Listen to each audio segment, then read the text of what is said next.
Good morning, everyone. Today's video is going to be a homeschool day in the life. I'm focusing on my oldest son today. His name is Andre and he is 11 and he is currently in the 6th/7th grade. And I'm just going to take you through all the subjects that we cover daily and what his life looks like as a homeschooled child. Now, the first thing I have my kids do every Monday, Wednesday, and Friday is work out. And then we move into Bible journaling. Now, right after Bible journaling, we transition right into math. And Andre is using the same program as my youngest son, Amir. We're doing teaching textbooks, but he's in Math 7.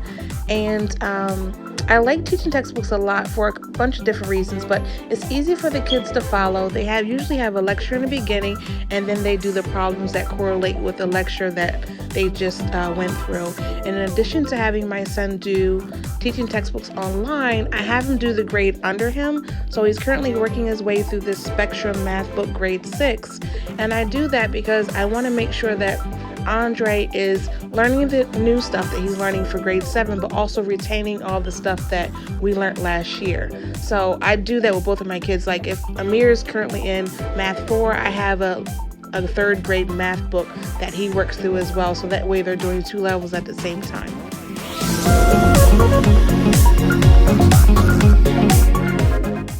So right now I'm just checking Andre's work. I just used the answers in the back of the workbook to check his answers.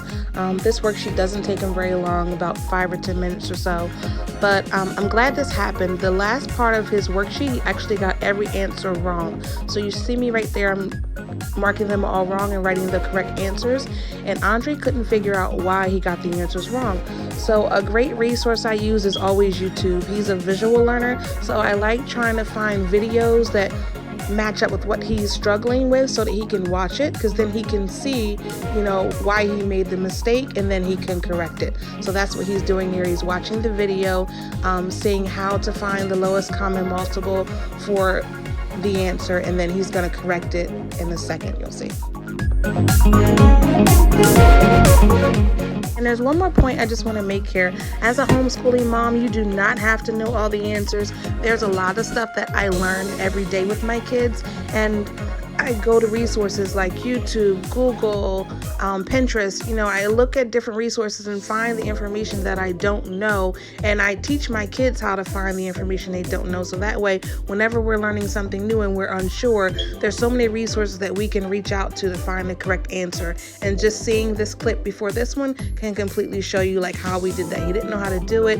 We looked at a video online. He was able to figure it out, and then he got all the problems right.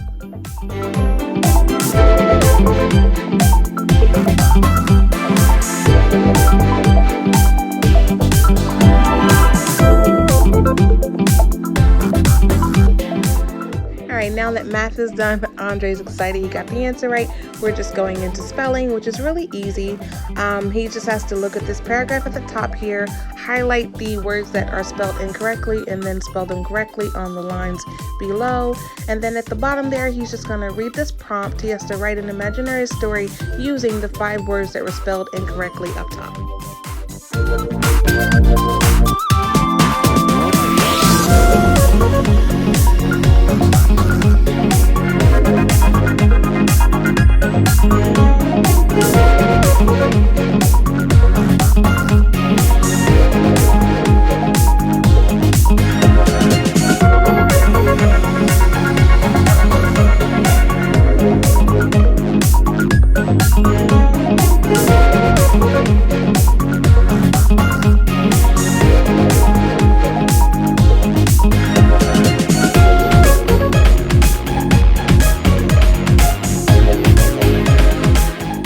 For language arts today, we're just going over grammar definitions, and we've been working on this for about a week. I just want to make sure that Andre's really solid when it comes to his grammar. What's a pronoun? Pronoun replaces a noun such as it, they, and she.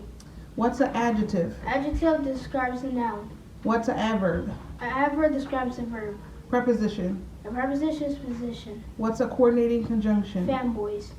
What's a subordinating conjunction? Subordinating conjunction is a word that connects him in the beginning of a dependent clause, such as because, when, and while.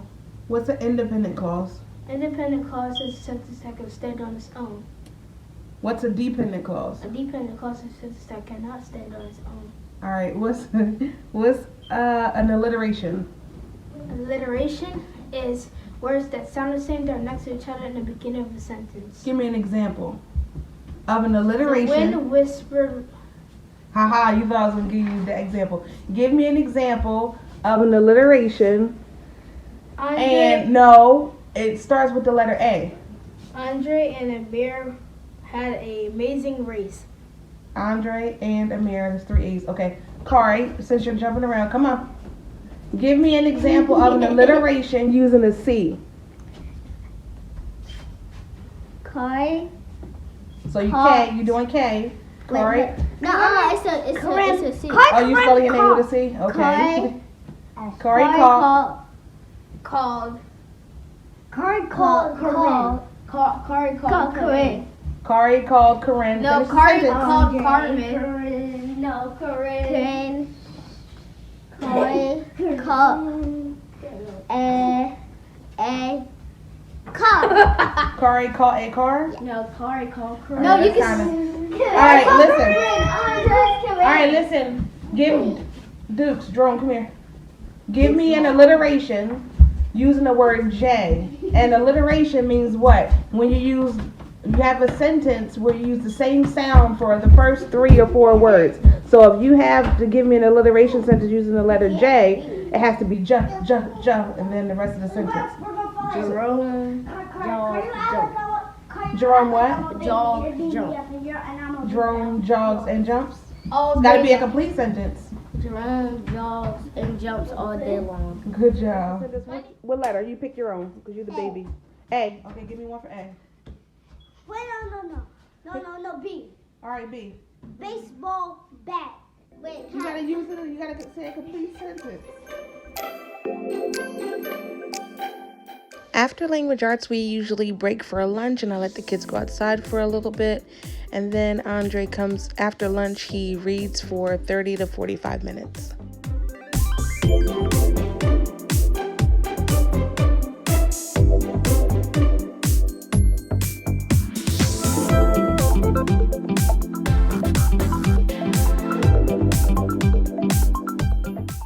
So after the reading session, we're now on to our Bible unit study.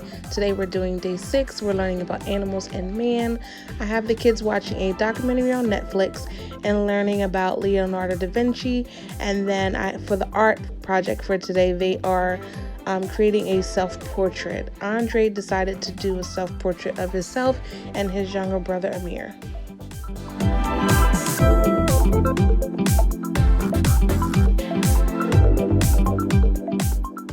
The very last thing that Andre does every day with both of my kids, I give them like an hour or 2 at the end of our homeschool day to work on whatever they like. For my youngest, it's he's really into coding and working with his Osmo. For Andre, it's anything artistic. Right now, he has a very ambitious goal of writing a book, and he wants to turn that book into a cartoon. So right now, he's working on the characters for the book and doing a storyline for the book, and then he wants to make it into a cartoon. So right now, I am in search of a good 2D, 3D computer animation program to kind of teach him how to do 2D, 3D animation. The one I've been looking at is Adobe Online, but I'm not sure if that's a good one or not. So if you guys have any suggestions, please leave them in the comments. I don't know anything about cartooning at all. I have been doing a bunch of research though to kind of help my little guy out. So any advice or suggestions, I would greatly appreciate it.